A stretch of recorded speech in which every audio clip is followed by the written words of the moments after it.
सम्मान्य मुख्यमंत्री जी का भाषण परसों धौलपुर में हुआ और उस भाषण को सुनने के बाद मुझे ऐसा लगता है कि सम्मान्य मुख्यमंत्री जी की नेता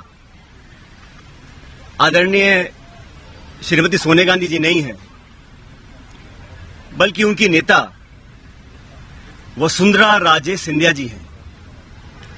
उनकी नेता सोनिया गांधी जी नहीं है, बल्कि उनकी नेता वसुंधरा राजे सिंधिया जी हैं। और एक तरफ ये कहा जा रहा है कि हमारी सरकार को गिराने का काम भाजपा कर रही थी, दूसरी तरफ कहा जाता है कि सरकार को बचाने का काम वसुंधरा जी कर रही थी। तो ये जो विरोधाभास है, इसको समझाना चाहिए। आप कहना क्या चाह रहे हैं, ये स्पष्ट कर देना चाहिए। आप सबको मालूम है, सरकार बनने के बाद मैं प्रदेश का उप मुख्यमंत्री था, प्रदेश अध्यक्ष था, और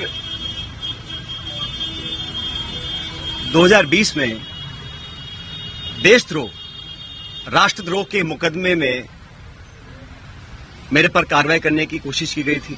इसीलिए मुझे लगा कि जो प्रकार का भाषण दिया गया, मैंने पहली बार देखा कि अपनी सरकार को, अपने ही विधायकों को, अपने नेताओं को बेइज्जत और बदनाम करने का काम हो रहा है। कांग्रेस के विधायकों को तो बदनाम करने का काम हो रहा है और भाजपा के नेताओं का गुणगान हो रहा है। ये समझ से परे है। इस प्रकार का जो काम हुआ वो बड़ा गलत है। और हम सब लोग जो दिल्ली में गए थे अपनी बात को रखने के लिए, किन लोगों पर आरोप लगाए जा रहे हैं? ऐसे लोग जो पब्लिक लाइफ में 30, 40, 45 साल से हैं।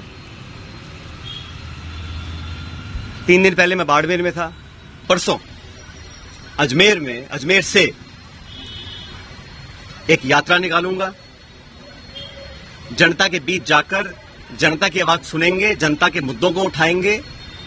और जैसा मैंने शुरू में कहा, जनता जनार्दन है, तो जनता के बीच जाना हम सबका दायित्व बनता है। और जो करप्शन के इश्यूज हैं, जो नौजवानों के इश्यूज हैं, जो पेपर लीक और पेपर कैंसिल के और नौजवानों के हितों से जुड़े मुद्दे हैं, उनको उठाकर मैं एक जन संघर्ष यात्रा निकालने जा रहा हूं, जो 11 तारीख को शुरू होगी अजमेर से और जयपुर की तरफ हम लोग आएंगे। लगभग 125 किलोमीटर की यात्रा है। जन संघर्ष यात्रा लोगों के हितों के लिए, करप्शन के खिलाफ, नौजवानों के संरक्षण के लिए। उनकी आवाज को हम सुनेंगे, उनकी आवाज को बुलंद करेंगे। और मैं समझता हूं कि सही निर्णय तब लिए जाएंगे जब जनता का पूरा हमारा साथ होगा, जनता का पूरा प्रेशर होगा।